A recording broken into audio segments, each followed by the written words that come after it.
আজকে চতুর্দশী তিথি, শিবরাত্রি ব্রত। প্রতি উপবাসে বিভিন্ন ফলমূল খাওয়া হয়। এগুলো খেতে খেতে আর যেন খেতে মন চাচ্ছে না। ভাবছিলাম নতুন কিছু বানাবো। কি বানাবো ভাবতে ভাবতে মনে পড়লো এই পেঁপের কথা। তো গাছ থেকে একটা পেঁপে পেড়ে নিয়ে চুলে এভাবে একটা কোড়ানির সাহায্যে সবগুলো পেঁপে কোড়াই নিচ্ছি। আপনারা চাইলে এটা গ্রেট করে নিতে পারেন, তবে আমার মনে হলো এটা দিয়ে কোড়াইলে একদম জোরে হয়, দেখতে সুন্দর লাগে। এবার পেঁপেগুলো ধুয়ে নেব।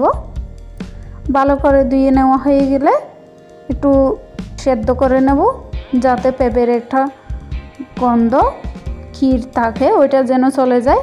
একটু লবণ দিয়ে সেদ্ধ করে নিচ্ছি নেড়ে চেড়ে। সেদ্ধ করা হয়ে গেলে একটা কড়াইয়ে পানি গরম করে দিয়ে দিলাম 2টা তেজপাতা, কয়েকটা দারুচিনি,